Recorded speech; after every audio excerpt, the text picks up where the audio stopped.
para nós foi algumas coisas novidade e de facto isto aqui assim revela parte, porque não estão aqui todos os homens que lutaram, porque nem todos estiveram aqui assim. Nesta cadeia. Porque a PIDE tem registros de mais de 40 mil presos. Claro, e aqui só estão os 2.510. Só são 2.510. Embora nós saibamos, com a pesquisa que estamos a fazer, que já há mais uns tantos que Sim. são cerca de 2.600. Sim, temos que acrescentar os nomes. Sim. Alguns deles não estiveram aqui no Forte, ou não temos a certeza que tenham estado no Forte, mas estiveram alguns desterrados em Peniche. Outros com residência fixa em Peniche, outros no quartel militar. Não temos a certeza se eles estariam aqui, estariam mesmo no quartel militar. Bom, mas estes são os que nós comprovadamente sabemos que aqui estiveram. E é com essa base que temos que São trabalhar. 2.510 nomes, estão por ordem alfabética. Eu estou aqui, sou José Tavares Marcelino. Já o estou a ver, já está aqui. Estou aqui, José Tavares Marcelino. Eu não estive aqui muito tempo, mas posso-lhes dizer que este homem que aqui está, José Tavares Magro, foi o homem que mais anos esteve aqui preso. Esteve 21 anos. 21 anos. Quando eu cá estava 21, portanto ele saiu em 74, ele teve mais de 21 anos aqui. A maior parte da sua vida passou aqui. Ele tinha netos que não os conheceu, a filha tinha estado uns 6 meses com ela, ou coisa assim. E era um homem de uma envergadura, uma coisa extraordinária. Era ele que nos apoiava a nós. Ainda há pouco estava-lhe a contar, lembro, nós estávamos fechados nas celas e só tínhamos a ocasião de ver o mar quando estávamos de serviço na cozinha. E um dia eu estava na cozinha com ele, calhei a estar de serviço com ele, fazíamos parte do mesmo grupo. Eu fui à janela, vi um barco a passar para as Belengas e disse: "É pá, Zé, tão belo." Ele pegou-me: "Não, sai daqui. Porque nós tínhamos que nos vencer e não pensar na nostalgia da beleza que era estar lá fora. Tínhamos que não pensar nisso. Não fraquejar. E era extraordinário. Este outro que está aqui ao lado, deste lado, José Tavares Magro, José Tavares Marcelino e José Tavares de Almeida. José Tavares de Almeida, sim. Este homem foi um marinheiro, participou na revolta de 1936, que 4 barcos portugueses com marinheiros se sublevaram para tentar... dos objetivos deles era libertar os presos que estavam no Tarrafal e ajudar os espanhóis que estavam a ser, em 36, estavam em plena guerra civil. Pois aquilo deu mal, eu disse, libertar os Tarrafal não, os de Angra. Os de Angra do Eiro. Porque são estes os primeiros homens que vão para o Tarrafal. Dos que morreram lá, morreram lá. Libertar os da Fortaleza de São João Batista em Angra. Pois, acabaram, nem os libertaram e eles próprios, muitos deles foram presos para o Tarrafal e morreram alguns deles e não os libertaram. Mas ele esteve aqui. Este homem esteve à volta de 20 anos lá no Tarrafal. Portanto, isto assim revela os homens que lá estiveram. Foi um trabalho que temos que dizer extraordinário das pessoas que estiveram a fazer isto para chegar aqui assim. Tiveram que dar volta a muitos papéis. Com má caligrafia. Mas essas histórias que nos está a contar mostram que ainda falta contar muita coisa. Falta. Quando olhamos para estes nomes, nós não conseguimos adivinhar a história que está por trás. Aqui nestes são os que vieram aqui. Pois, ou que na ocasião sabíamos que tinham estado aqui. Neste momento já há elementos, sabemos que não estão cá todos, há outros que ainda não descobrimos. Há familiares, amigos que dizem: mas fulano também esteve. Não há provas e não estão aqui. Quem não houver provas não está aqui assim.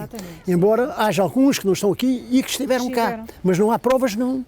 Claro, não podemos, exato. Porque até há pessoas que as pessoas pensaram que estiveram e não estiveram, não é? Portanto, isto foi um trabalho enorme de vários anos, que está a continuar a fazer-se. E porquê é que é importante ter aqui o nome? Olha, os nomes, que é plural. É importante para quê? Para as pessoas, foi pessoas que estiveram aqui dentro, não foram animais. Não são números. Não são números, foram pessoas que estiveram aqui assim. Alguns jovens como eu, que era jovem quando aqui estive, tinha menos de 50 anos que o que tenho hoje, não é? Já vê a minha idade. Eu tinha uma filha pequena, mas havia aqui solteiros. Sim. Portanto, eram homens que estavam aqui, porque não se tinham domado ao regime anterior. Nos opusemos de determinadas formas.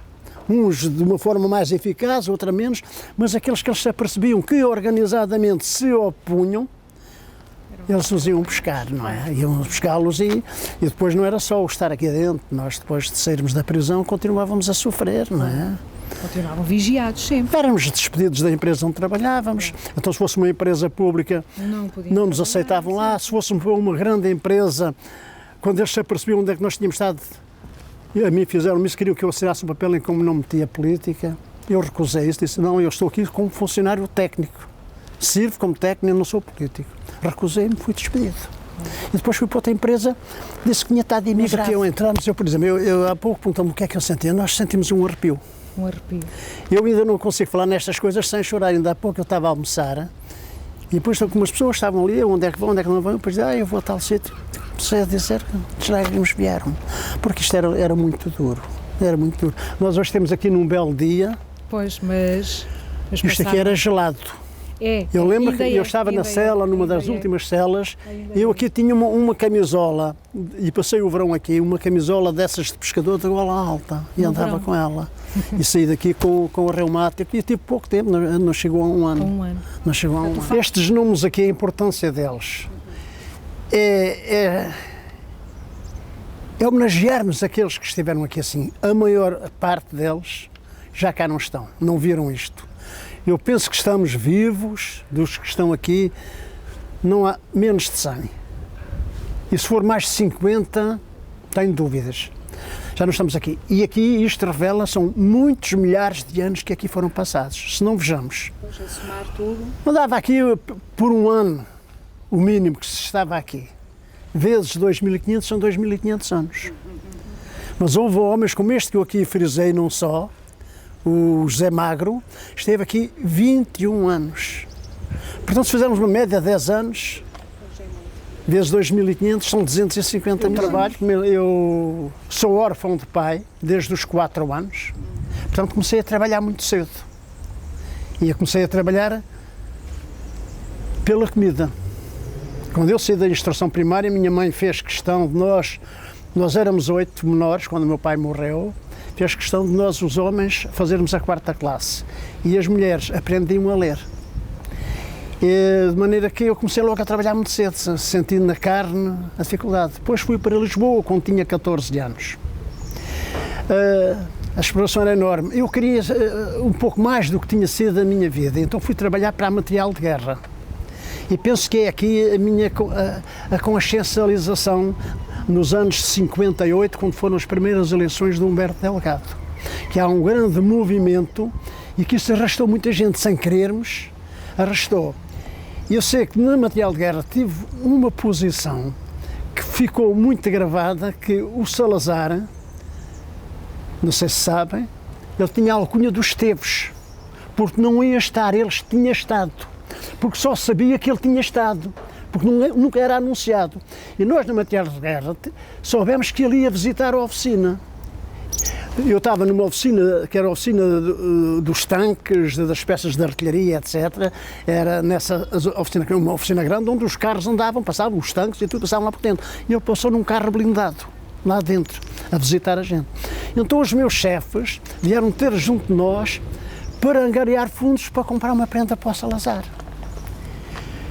E eu tinha, na ocasião, uns 17 anos, mais ou menos, eu fui para lá com 16, portanto, e eu andei junto dos meus colegas, ninguém dê nada, então vamos dar uma prenda a esse fulano, ele não, mas o que é que ele nos fez para ter uma prenda? E eu consegui que a minha secção ninguém desse um tostão para a prenda. E isto revelou-se, no outro dia, os mais velhos, o que é que tu fizeste, isto aqui há muita bufaria e não sei o quê. Então, eu por um lado comecei a ser visto pelos que gostariam do regime e que eu era do contrário, mas daqueles que não tinham coragem de se propor, eu era um herói. De maneira que acho que foi aí a minha primeira ação. Entretanto, às eleições de Humberto Delgado, eu estudava na Escola Industrial Marquês de Pombal, em Alcântara, e percorria o meu transporte ia desde a material de guerra, que era no Poço Bispo, até Alcântara. E eu passo, no dia em que Humberto Delgado vem do Porto para Lisboa, depois de um comício que ele lá fez, isto no verão de 58, eu ao passar a Santa Apolónia estava um monte de gente. Eu já tinha qualquer caixinha, sentia ali assim um arrepio. E depois documentou-se isto, estavam outros a comentar lá na escola, era a aula de oficinas, nós tínhamos oficinas de serralharia, de eletricidade, etc. E estavam uns a comentar, não sei quais. Não sei. Bom, eu depois, a partir daí, comecei a ter contactos com pessoas que estavam mais ou menos organizadas contra o regime e penso que foi por aí. Fui convidado, nessa ocasião, penso que em 58, para ingressar no Partido Comunista. E só não o fiz porque houve uma descoordenação. Eu tinha uma informação para me encontrar com alguém do Partido Comunista para darmos os nossos dados na Praça do Comércio no dia 1 de dezembro de 58. Não esqueço isto. Não esquece por razões íntimas como quem diz. Eu tinha uma namorada, não era esta a minha mulher, ela agora não está aqui, não está a ouvir. E eu não esqueço que nós tínhamos combinado um encontro. E eu não fui ter com ela para este encontro do partido. E depois nem uma coisa nem outra. Então nunca mais esqueci o dia 1 de dezembro de novembro de 1958. Portanto, este tempo começou-se a passar. Mas antes disso tinha havido também, este foi quando eu estava a pensar, mas antes disso anualmente havia uma concentração no Alto São João, para homenagear os homens da República. E nesse dia Humberto Delgado foi lá, tinha sido a campanha eleitoral, aquela que vai ingressar já depois disto, né? Mas esta é a minha segunda grande ação. E então Humberto Delgado foi lá, eu lá na empresa já tinha uma certa fama, não sei o quê, de ser um gajo porreiro, como se dizia nesse tempo. Vamos lá, vamos ao Alto São João, não sei o que mais. Então eu fui ao Alto São João e então encontrei-me com o Humberto Delgado. Tenho ali uma fotografia para vos mostrar onde eu estou no Alto São João, a pé do Humberto Delgado. Eu, muito jovem, estou ali naquela fotografia, trouxe para vos oferecer, se entenderem, se a quiserem. E então, esse dia foi a minha primeira ação, vamos lá ver, chamando, entre aspas, um bocadinho de revolucionária. Em que está o Humberto Delgado, eu sou este. E você vê a cara deste? Este deve ser um pido que está-me a morder. Está com uma cara? Humberto Delgado é aquele, eu sou este. E este está a olhar como se estivesse... Está a ver? Olá, este gajo está aqui por coisa. A polícia começa a carregar, fogem uns para cada lado e Humberto Delgado, mais os organizadores daquele local, foram pôr flores, sei eu hoje, 50 anos depois, que foram para António José de Almeida pôr umas flores onde está o monumento do António José de Almeida, ali perto da rua da Casa da Moeda, é aí assim ao pé. E eu, mais outros rapazes da Material de Guerra, quiseram que nós nos organizássemos e disseram, vamos todos pôr a bandeira no município. Então organizou-se um grupo de mais de 100 jovens e fomos pelas ruas, desde o Alto São João até o Recio, em manifestação, a fugir à polícia. Tanto que há um filme que eu estive a ver ainda há dias e ofereceram-me da RTP, que mostra os cavalos a cercar o Humberto Delgado e aqueles manifestantes, mas não se vê a polícia. A polícia andava atrás de nós no outro lado. E não é este filme. E este filme passou-se comigo. Então nós fomos, concentramos na Paiva Coceiro, que houve lá alguns rapazes, vamos para aqui, saímos da Paiva Coceiro para Moraes Soares abaixo, a polícia vem a carregar, que estava ali um grupo aí de 100 pessoas juntas, e eles tiveram que fugir dos outros, e foram, nós fugimos pelas ruas, tínhamos o pé leve com 17 ou 18 anos, está a ver, nós fugimos mais cá a polícia. Fomos até ali, depois pelo Albenante Reis, fomos até ao Recio, foi onde acabou a manifestação, já com milhares de pessoas. Isto não está em filme nenhum, mas está na minha memória. Lembro como se fosse hoje, ainda um senhor que consegue pôr a bandeira portuguesa, eu se o visse hoje conhecia-o, um homem mais baixo que eu suponho que sei quem é, pelas descrições que tenho visto de presos políticos, etc., suponho saber quem era a pessoa que lá estava. Não tenho a certeza, que nunca o vi pessoalmente. Então ele levou tanta porrada, o que tinha a bandeira, sabiam que era um manifestante já com mais credencial, eu estava ao pé dele, também levei umas porradas, conseguimos fugir. Foi a minha primeira ação. Cumpri o serviço militar na Força Aérea, lá continuava a divulgar as minhas ideias, não é? Organizei um grupo lá na Serra de Monte Junto, que assinávamos o Jornal República, isto dentro do quartel da tropa não era assim muito vulgar.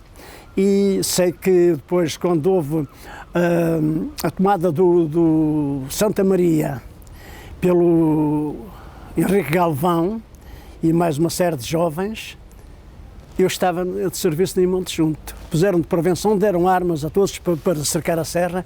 Eu e 2 ou 3 não tivemos armas. Ficámos todos contentes. A gente andava a gozar, à civil, estás aí deitado, não sei o quê, a gozar com eles. Vinha saber já depois do 25 de Abril que eu não recebia arma porque já estava a ser vigiado. Portanto, eles já não quiseram dar armas, sabia que eu era um dos opositores. Portanto, isto continuou. Saí do serviço militar,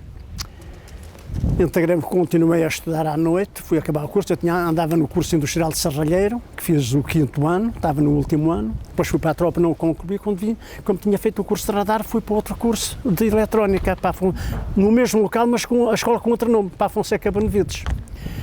Integrei no movimento estudantil, do momento dos anos 60, e em 64 sou preso pela primeira vez. Em 64 houve no dia 16 de março de 1964, houve uma concentração de estudantes na cidade universitária. Eu não era universitário, eu andava na escola, mas fui lá solidarizar-me com eles, fui para lá para a cidade universitária também. A polícia carregou, nós fugimos e depois acabo por ser preso cerca da meia-noite nos restauradores. Mas desta hora da tarde, isto foi durante a tarde até à meia-noite, os estudantes andámos na rua ao gato e ao rato com a polícia. Eles vinham para um lado, a gente fugia para o outro, até que eu sou apanhado, fomos presos. Sei hoje pelos registros que estão na PIDE nesse dia, os que foram presos, fomos presos uns 20. Uns 20, uns tiveram mais tempo, outros tiveram menos. Eu tive pouco tempo, tive só 2 dias ou 3. Para mim foi uma brincadeira, não é? Foi para o Governo Civil de Lisboa, eu usava barbas, a primeira coisa que fiz foi cortar umas barbas. A minha família, quando lá me viu, eu usava barbas mesmo sem barbas. Olha, já estou mais limpo e tal. Eu brinquei com aquilo para a família também não ficar triste, não é? Então vim-me embora. E sei hoje. Era só para averiguações, era isso? Eu sei hoje, pela pesquisa que fiz na Torre do Tombo, em alguns documentos que encontrei, que eu nunca mais deixei de ser vigiado. Entretanto, fui depois trabalhar para a Aeronáutica Civil, fui para o aeroporto do Porto Santo, onde estive 1 ano e tal, e hoje tenho documentação que vos posso dar também, documentação que a polícia perguntava como é que eu me estava lá a portar. Não há nada de especial e tal, não havia de facto nada de especial. Eles depois sabiam o meu trajeto, andavam comigo, eu desconhecia isso, né? Pensaram que aquilo tinha esquecido, não, eles não se esqueceram, não é? Entretanto fui para a TAP, na TAP o bichinho estava cá, tentei melhorar as coisas. Organizei, portanto na TAP lembro-me que fiz parte de um grupo que fez um baixo-assinado a pedir melhores condições de salários, etc. no TAP. Tenho esse documento aqui também vos posso dar. Em que ali em poucos dias na área de manutenção tivemos 600 e tal assinaturas. Ora, claro, aquilo foi um escândalo na TAP, que era uma empresa pacífica. O que é que aconteceu? Quiseram saber quem eram os cabecilhas. E vão-me chamar a mim, chamam outro rapaz e fomos à administração. Nós desmentimos. Não, eu assinei, andava lá na oficina, mas depois pensámos, nós éramos mesmo os cabecilhas. Como é que eles souberam? Porque nós não tínhamos dúvidas que éramos os cabecilhas daquilo. Mas como é que a administração sabia se nós não tínhamos dito a ninguém? Se nós passámos a um e depois, eu até nem fui o primeiro a assinar. Eu assinei um papel, depois houve outros que assinaram, e depois eu fiz perder aquele papel e assinei outro já em 4º ou 5º, e aquele papel depois que os outros, estragou-se outro papel, pois os outros já tinham assinado a assinar no outro lado, e eles descobrem que sou eu, e o outro. Nós viemos cá para a rua os dois, sabíamos que éramos os dois, como é que eles sabem? Começamos. Há histórias que faz arrepiar. Então nós, era uma secção de 30 homens, todos jovens, a maioria todos jovens, começámos a desconfiar dos velhos. Olha, foi fulano, foi ciclano, não sei o quê, começámos a desconfiar de um fulano, que era o Baião Simões. Eu já lhe contei isto a ele, há poucos anos, há 2 ou 3 anos contei-lhe isto. Olha, Baião, tu não sabes de uma história, tu és um precursor da história do momento reivindicativo na TAP, e não sabes porquê, depois contei-lhe. Então o que é que foi? Nós desconfiámos que era esse Baião Simões que nos tinha denunciado, que ele tinha assim uns tics, não sei o quê. Foi o Baião. Então montámos-lhe um esquema de coisa que o tornou completamente, andava maluco já. nós combinámos todos, ali uns 7 ou 8, fazíamos parte deste grupo, olharmos fixamente para ele. E quando ele saísse, um de nós ia atrás dele. Ele ia à casa de banho, havia um de nós que ia atrás dele. Ele ia à secretaria e um atrás dele. Ele ia para o refeitório, havia um que se sentava lá dele. O homem deu-me maluco e vem ter um dia comigo. Ó Marcelino, vocês desconfiam que foi eu, mas não fui. Não fui eu que os denunciei. E ele então vem-me dar elementos do que estava a passar na TAP que nós não sabíamos. Então o que é que estava a passar? A TAP, perante este movimento, enquadrou uns tantos fulanos de confiança da administração para fazerem parte de uma comissão de relações de trabalho, pode-se chamar assim, entre os sindicatos que eram controlados pela administração e a administração. Então, nomeou, eu era do Sindicato dos Eletricistas, nomeou 3 fulanos do Sindicato dos Eletricistas. Ele diz-nos, pá, até há isto, até te digo, olha, o Celestino, o Careca, e há um outro que eu não me lembro, não consigo saber quem era, vão ser os representantes dos eletricistas que o sindicato já os nomeou. O quê? Mas alguém os elegeu. Combinei com aquela malta, estava mais ou menos organizado, fomos ao Sindicato dos Eletricistas fazer uma pressão. Então vocês não vão fazer isto, nós queremos eleger os nossos representantes. Aquilo teve tanta força que o Sindicato dos Eletricistas aceitou. E nós fizemos eleições na TAP para os nossos representantes. Tenho a ata dessas eleições. Aqui também posso-vos dar esse documento. Então nós fomos nomeados, eu fui nomeado para a Comissão Mista, outros era a Missão Mista, era a corporativa e era uma outra. Fomos nomeados para isto e começámos a trabalhar na TAP, nesse sentido. Eles, com certeza, o bicho deles andavam a saber o que é que se passa, quem é que é o chefe disto. Conseguimos que os metalúrgicos corressem também com os delegados que iam representar o Sindicato dos Metalúrgicos. Eles conseguiram correr com a direção, não me lembro agora já os termos que foi, e foi eleito pela primeira vez no Sindicato dos Metalúrgicos uma direção da confiança dos sócios. Foi uma das participações maiores que tinha havido no nosso país, até foi no pavilhão das indústrias, não era antigamente ali para Belém. Foi a eleição para eles, que havia carros de todo lado, não sei o quê. Foi eleita uma direção dos metalúrgicos, depois foi corrida. Entretanto, nós, a partir desta comissão mista, que elaborámos alguns regulamentos, melhorámos as relações de trabalho, etc., temos que ter um contrato coletivo de trabalho. É na Igreja de Louras, na Igreja do Conventinho, acho que se chama Igreja do Conventinho, que um padre progressista permitiu que nós utilizássemos o stencil dessa coisa e foi lá que foi feito o contrato, a primeira proposta de contrato coletivo da TAP. Foi lá feito. Bom, isto não podia passar despercebido à PIDE. A PIDE... Passaram todos a ser controlados. Não? Pois, já estava super controlado, mais uns tantos, depois fomos presos 3 rapazes da TAP, eu e o Afonso Rodrigues, que éramos dos eletricistas, e o Manuel Candeias, que era do Sindicato dos Metalúrgicos. Ele não estava envolvido nesta parte, estava noutras coisas. Nós estávamos organizados lá no Partido Comunista. Estamos aqui a fazer um percurso que o José Marcelino não fazia, nunca faziam quando estavam presos. Só passei aqui 2 vezes. Sim. Uma quando entrei, outra quando saí. Mas dentro de um carro celular. No carro celular. Este percurso aqui era feito no carro celular. Portanto, entravam e ficavam logo à porta do pavilhão para onde iam presos. Sim. Depois, quando eram as visitas, nós tínhamos que vir ali encostados ao muro e entrávamos por ali. Para não se aproximarem aqui. Não podíamos ir a este lado. Atirar-se ao mar como tinha feito. Não nos deixavam aproximar. Eu vinha num carro celular com o Daniel Cabrita, o Candeias e o Afonso Rodrigues. E nós entramos ali, eu fui para o pavilhão de lá. Eu lembro que entrei numa cela, num quarto, e me despir, eu tive que me despir. Eles ficaram com a roupa. Sim. E eu depois passei para outra sala, onde eles viram se eu tinha alguma coisa no corpo, na pele, e depois apanhei a roupa no outro lado. E eu não consigo ainda ver aqui como é que isto estava feito para ser assim. Eu já tenho falado nisto com o Candeias e eles, não me lembro, não sei. Mas eu lembro exatamente, eu sei que me despi, aliás, eu ia assim, e o gajo abre as pernas. Eu tive que abrir as pernas para ele ver que ele não tinha nada entre as pernas, Sim. E entrei lá para a sala, eu fui para aquele lado. Eu tenho a impressão que era deste lado que havia 2 salitas. Ou estava num corredor, não me lembro. Sei que esta cena fosse, eu lembro como se fosse hoje, eu ia assim, abre as pernas. Eu tive que abrir as pernas para eles verem que não tinha nada entre as pernas. Pois não consegui. Portanto, depois nós estivemos numa sala que era a última do lado de lá, estava eu, estava o Cabrito, o Afonso Reis, o Candeias e o Ribeiro da Silva. Éramos 5. E nas outras estavam 8 ou 9. Aquela era aquela que tinha menos gente. Portanto, nós depois tínhamos que arranjar o nosso dia-a-dia, o nosso trabalho, fazíamos jogos, não é? Convívio, depois conseguimos no nosso tempo. Foi quando eu cá estava que se viu televisão pela primeira vez aqui nesta prisão. A primeira vez que se viu televisão foi quando eu cá estava. E não me esqueço até o que era nesse dia.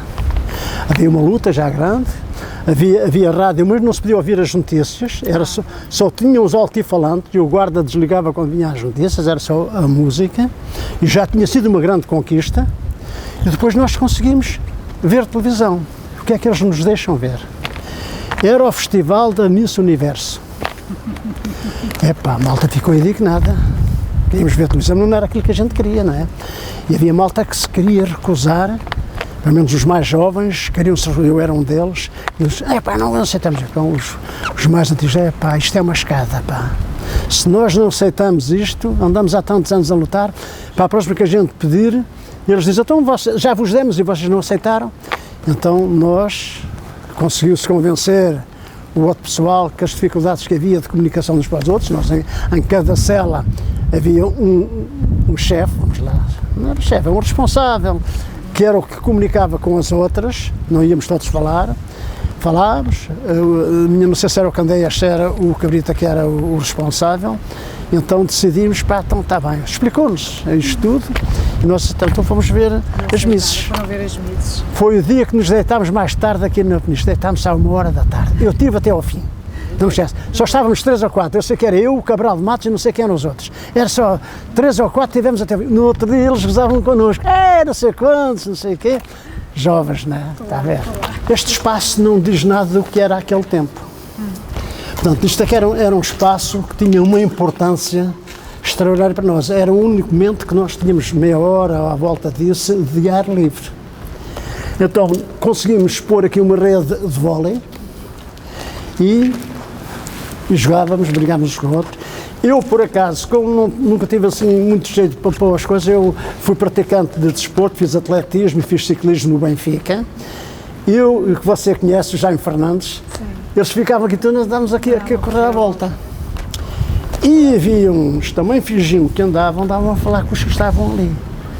Porque havia uns que conseguiam falar só pelos lábios. E conseguiam transmitir para lá.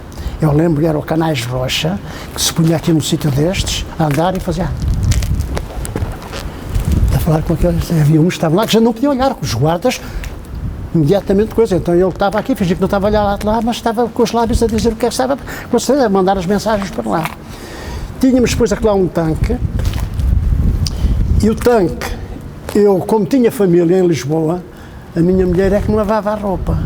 Quando cheguei cá não, tu é que lavas a roupa, então a tua mulher não é a tua criada. Isto foi, assim, causou uma certa estranheza, mas foi-nos explicado. Para além de outras consequências dos familiares não terem tanta coisa, era fundamental nós lavarmos a roupa. Porque estava ali, era naquele tanque que se passavam mensagens para os das outras celas. Havia o pão, onde se punham bortalhas escritas, havia uns que eram os peritos na escrita, muito pequenina, com lápis muito afiadinho, era selecionado entre nós qual é que tinha a letra melhor e que os outros conseguiam ler, e depois deixavam-se ali. Os outros que vinham a seguir lavar a roupa, já sabiam, metiam a mão por baixo e apanhavam. Pela primeira vez o Pulitzer aqui dentro. Quando a literatura era proibida, o Pulitzer estava cá dentro e nós estudávamos por ele. E entrou como? Durante muito tempo a embrulhar ovos. As folhas foram cientificamente retiradas, como se fosse um jornal. Os guardas também eram estúpidos. A gente também sabe como é que está a lidar. Eles viram tudo, estava escrito, uma folha desgarrada às outras que não tem contexto nenhum. Era uma folha de jornal. E o Paulito já estava cá dentro todo encarnadinho.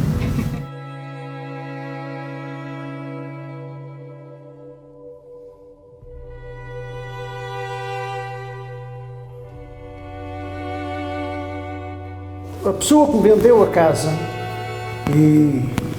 isto é louvável, hoje é uma coisa simples, mas naquele tempo o construtor que tinha vendido a casa e soube a situação da minha mulher e que as estruturas iam se atrasando, disse à minha mulher: fique descansada, enquanto o seu marido lá estiver resolvido, você não paga um chão aqui da renda de casa.